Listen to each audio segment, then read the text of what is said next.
Hello, ഇന്ന് നമുക്ക് വെട്ടിക്കഴുകിയ മത്തി കൊണ്ടൊരു പീരി വെക്കുന്നത് കണ്ടാലോ? ഇത് എൻ്റെ ആൻറ്റിയുടെ വീട്ടിൽ നിന്ന് കൊണ്ടുവന്ന തേങ്ങയാണ്. കഴിഞ്ഞ ദിവസമൊക്കെ തേങ്ങ പൊട്ടിച്ചപ്പോഴത്തേക്ക് നിറയെ വെള്ളം ഉണ്ടായിരുന്നു. പക്ഷെ ഇന്ന് ഞാൻ വലിയ കാര്യത്തിൽ ഗ്ലാസ്സൊക്കെ എടുത്ത് വെച്ച് പൊട്ടിച്ചു. പക്ഷേ വെള്ളം തീരില്ലായിരുന്നു. പിന്നെ അത് പൊളിഞ്ഞു വരാൻ ഇച്ചിരി പാടായിരുന്നു.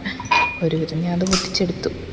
ഇനി നമുക്ക് മീൻ പൊരിച്ചതിന് എന്നൊക്കെ വേണമെന്ന് കാണാതെ കൊച്ചുള്ളി, മുളക്, ഇഞ്ചി, തേങ്ങ, കറിവേപ്പില, ആദ്യം ഇതെല്ലാം ചെറിയ ചെറിയ പീസായിട്ട് അരച്ചിട്ടിട്ട് അതിനകത്തോട്ട് നമ്മൾ മീൻ പെറുക്കിയിടണേ. ഇത്തിരി ഉപ്പും തൂവണം. എന്നിട്ട് ഈ തേങ്ങ ഉള്ളിയും കൂടെ ഒന്ന് ചതച്ചെടുക്കണം. അതിട്ടിട്ട് കുടംപുളി ഇടണം. അതിന് ശേഷം നമ്മൾ ഇത്തിരി മുളക് പൊടി, ഇച്ചിരി ഏറെ മഞ്ഞൾപ്പൊടി ഇടണം. എന്നാലേ മഞ്ഞ കളർ കിട്ടുള്ളൂ. പിന്നെ ഇത്തിരി വെള്ളം കൊണ്ട് ഒഴിച്ച് വെച്ച് ഒന്ന് തത്തിപ്പൊത്തുക എന്ന് പറയും. ഇതെല്ലാം കൂടെ ഒന്ന് ചേർത്തിട്ട് അത് നമ്മൾ അടുപ്പത്ത് വെക്കണം. കാന്താരിയാണ് ഇച്ചിരി കൂടി ടേസ്റ്റ് കൂടുവേ. ഞാൻ അവിടെ ചെന്ന് നോക്കിയപ്പോൾ കാന്താരി കണ്ടില്ല. പക്ഷേ അത് കഴിഞ്ഞ് കഴിഞ്ഞപ്പോൾ അവിടെ കാന്താരി നിൽക്കുന്നത് കണ്ടത്. ഇതെന്തായാലും നന്നായിട്ട് വെന്തിട്ടുണ്ട്, നല്ല ടേസ്റ്റുണ്ട്, പുളിയൊക്കെ ഇറങ്ങി